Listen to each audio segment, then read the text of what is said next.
Imagine waking up one day to a world that has gone silent, no internet, no electricity, no supply chains, just uncertainty. Right now, the world holds nearly 13,000 nuclear warheads.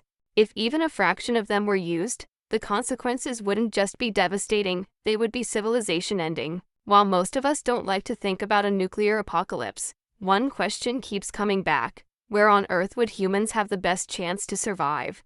This question became especially relevant after the Russo-Ukrainian War began in 2022, followed by rising global tensions. Suddenly, the idea of a nuclear conflict no longer felt like science fiction. It felt uncomfortably possible. Scientists have long warned that a full-scale nuclear war wouldn't just kill people instantly. The real danger would come after the explosions.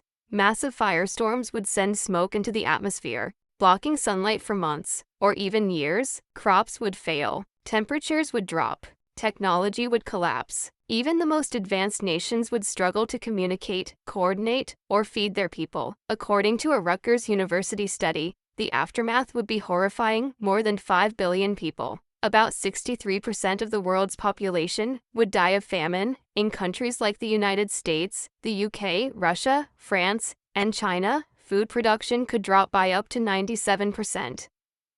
So the question isn't just who survives the bombs, it's who survives the hunger. To find answers, researchers published a study in the journal Risk Analysis, analyzing 38 island nations to see which ones could still function after what they called an abrupt sunlight-reducing catastrophe. Whether from nuclear war, a supervolcano, or even an asteroid strike, they looked at 13 critical factors: food production, energy independence, manufacturing ability, climate stability, and how badly each country would be affected by global collapse. Some countries, surprisingly, ranked lower than expected. At the bottom of the survival list were nations like Indonesia, the Philippines, and Mauritius. While these countries have diverse archipelagos, meaning some islands could survive on their own, their large populations and dependence on trade make survival more difficult. However, experts noted something interesting: regional trade between Indonesia and the Philippines might still exist, giving them a small but meaningful survival advantage. Moving into Oceania,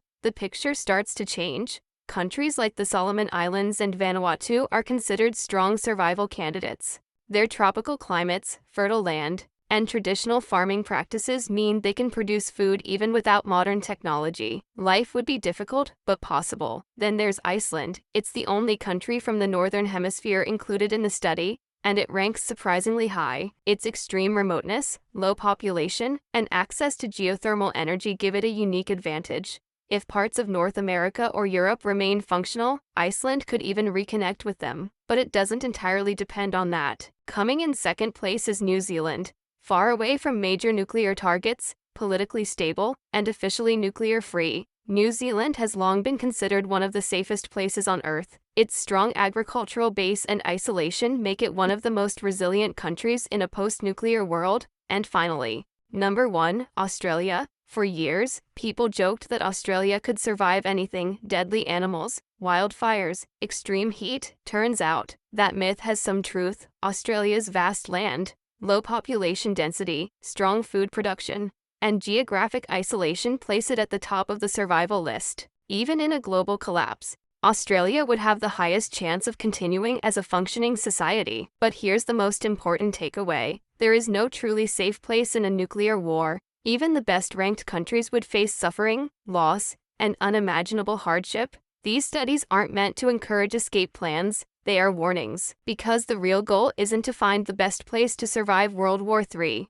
It's to make sure World War III never happens at all.